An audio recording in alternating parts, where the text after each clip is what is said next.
जो संत महापुरुष सब में अपने आत्मा को देखते हैं, उनकी दृष्टि में ना कोई अपना होता है ना कोई पराया होता है।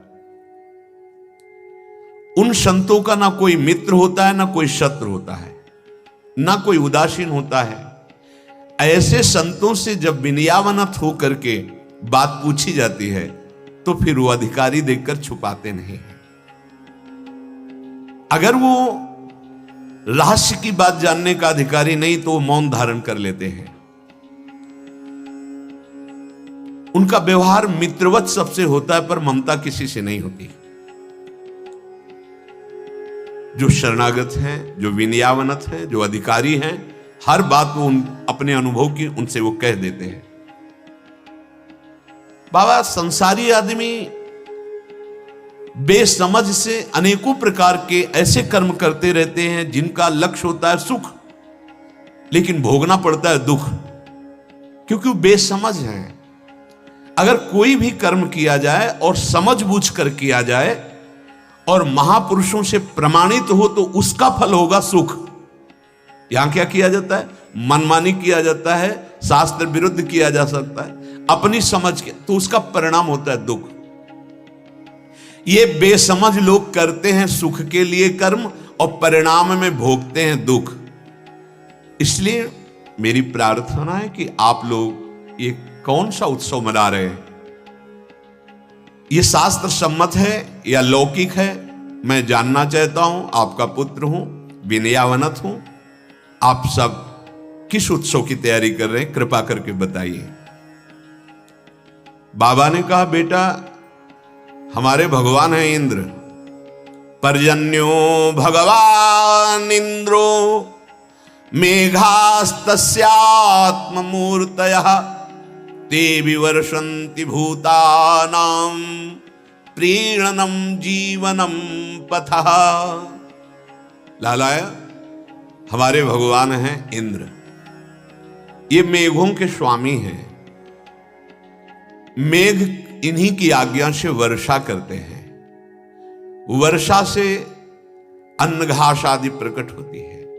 अन्न से हमका मनुष्यों का जीवन और तृण आदि घास आदि हमारे जो गाय आदि हैं इनका जीवन पोषण होता है।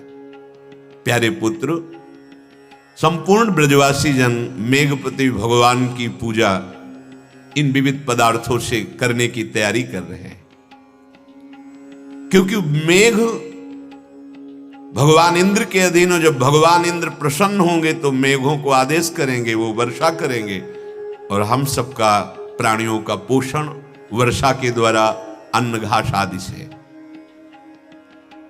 बड़े शक्तिशाली हैं वो भगवान। फिर इस यज्ञ से, उत्सव से जो बचता है, हम सब ब्रजवासी लोग उसे प्रसाद मान करके पाते हैं। उन्हीं की वर्षा से हम सबका जीवन निर्वाह होता है। खेती आदि प्रयत्न वर्षा से ही सफल होते हैं। तो ये हमारी बहुत कुल परंपरा चली आ रही है, और जो कुल परंपरा से धर्म चला आ रहा है उसे काम, लोभ, भय या द्वेष से परंपरागत धर्म छोड़ा नहीं जाता। अगर छोड़ दे तो मंगल नहीं होता, नंद बाबा ने ऐसा कहा। भगवान ब्रह्मा शंकर आदि का भी शासन करने वाले श्री कृष्णचंद्र जी ने नंद बाबा और ब्रजवासियों की जब बात सुनी तो बाबा से कहा कि बाबा, बहुत विचार पूर्वक हमारी बात सुनना।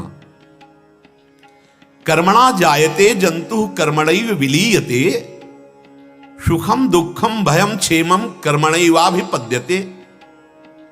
सिद्धांत है, प्राणी अपने कर्म के अनुसार ही पैदा होता है, कर्म के अनुसार ही सुख दुख भोगता है, कर्म के अनुसार ही मर जाता है।